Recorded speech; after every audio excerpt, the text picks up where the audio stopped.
Halo sahabat pelajar beasiswa. Sebelumnya, mari sama-sama berdoa semoga wabah penyakit corona cepat berlalu dari muka bumi ini. Kali ini kita akan membahas tentang fenomena wabah penyakit menular dari masa ke masa sepanjang sejarah peradaban manusia di muka bumi. Riwayat wabah sama panjangnya atau bahkan lebih panjang daripada riwayat manusia itu sendiri. Berbagai penelitian menunjukkan bahwa penyakit penular telah menimpa manusia sejak masa prasejarah.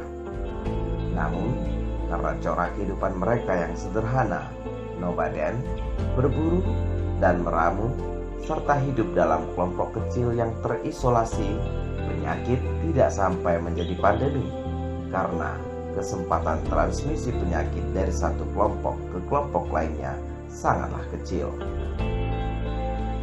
Situasi itu berubah ketika manusia menemukan modus produksi baru, bercocok tanam. Sejak manusia menetap dan membangun komunitas di desa, dan terutama kota, mereka harus berurusan dengan penyakit menular dalam skala yang lebih besar. Kemudian, pembangunan imperium memfasilitasi penyebaran berbagai penyakit di sepanjang rute perniagaan dan peperangan. Pandemi paling awal tercatat pada masa Perang Peloponnesia 430 sebelum Masehi. Penyakit itu diduga datang dari Ethiopia dan mewabah di Athena, tepat ketika pasukan Sparta mengepung. 2/3 dari populasi meninggal dunia. Pada pertengahan abad ke-6 di Mesir muncul wabah Justinian yang menyebar melalui Palestina dan Kekaisaran Bizantium dan kemudian ke seluruh Mediterania. Wabah itu menyebabkan rencana Kaisar Justinian untuk menyatukan Kekaisaran Romawi dan menyebabkan kekacauan ekonomi besar-besaran.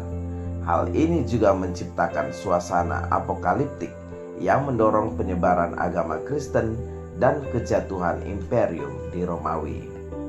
Wabah ini menewaskan sekitar 30 sampai 50 juta orang atau sekitar 26% dari populasi dunia saat itu. Ini juga diyakini sebagai awal mula kemunculan penyakit pes yang dibawa oleh tikus dan disebarkan oleh kutu yang menyebabkan wabah Black Death berabad-abad setelahnya. Pada tahun 1347, wabah kembali menghampiri Eropa. Ia masuk melalui kota Kaffa, saat ini Feodosia di Ukraina, Crimea, yang dibawa oleh tentara Kekaisaran Mongol pada masa pengepungan para pedagang melarikan diri tanpa sadar membawanya kembali ke Italia.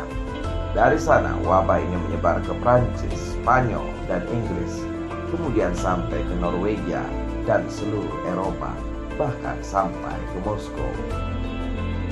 Puluhan juta orang tertimpa penyakit. Tubuh mereka menyerah pada penyakit dengan cara yang berbeda. Beberapa orang menunjukkan bengkak di leher, ketiak, dan paha mereka. Beberapa menunjukkan daging yang menghitam karena pendarahan di bawah kulit. Beberapa batuk darah karena peradangan di tenggorokan dan paru-paru mereka. Tetapi mereka semua mengalami satu hal yang sama: demam, kelelahan, dan bau busuk yang menguap dari tubuh. Wabah yang dikenal sebagai Black Death ini menyebabkan kematian pada sepertiga populasi Eropa atau sekitar 200 juta orang. Ia bahkan menyebabkan Inggris dan Prancis yang saat itu berperang untuk melakukan gencatan senjata.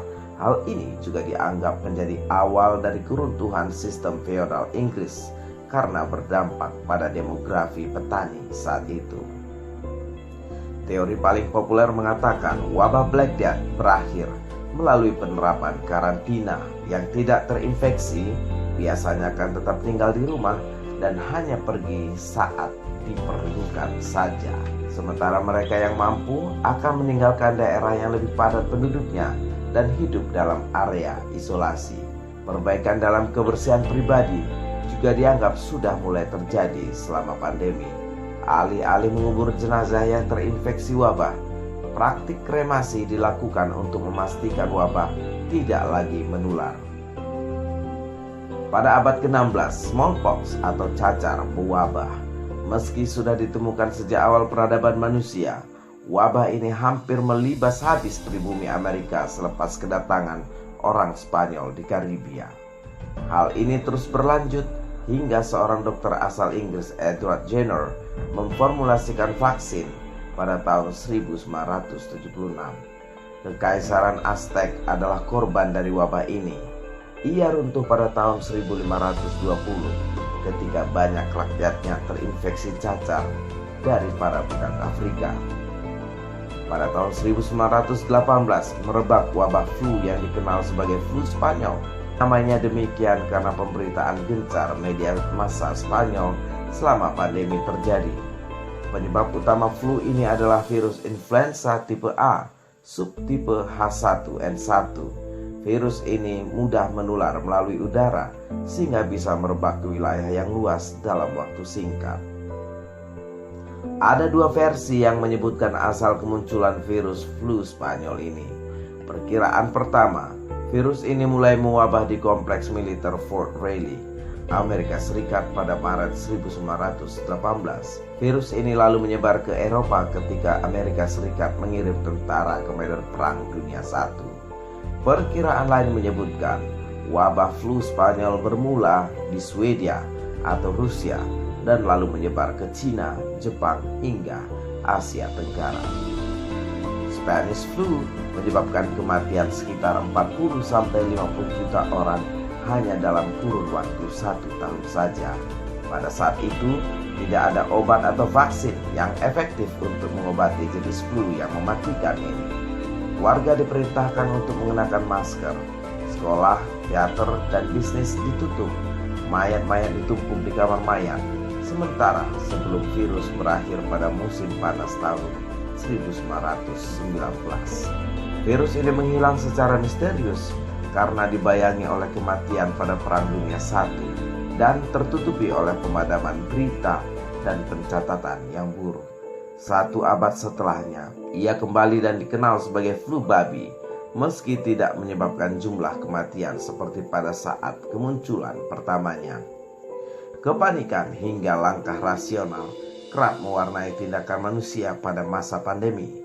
Penulis buku China Syndrome tahun 2006, Carl Taro Greenfield, menuliskan ada 4 tahap kesedihan epidemi atau epidemic grief: penolakan, kepanikan, ketakutan, dan jika semuanya berjalan dengan baik, respons rasional.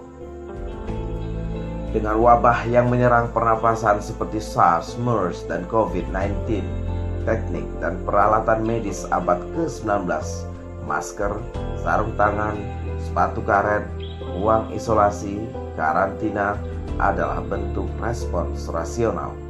Menurut Greenfield, kepanikan adalah proses yang wajar saja. Itu dilakukan oleh manusia sepanjang masa sejarah pandemi. Namun, berusahalah secara rasional.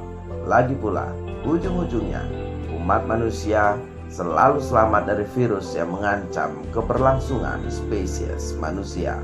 Demikian pembahasan kita tentang fenomena wabah penyakit menular dari masa ke masa sepanjang sejarah peradaban manusia di muka bumi. Jangan lupa subscribe, like, dan share. Saya pamit, sampai jumpa.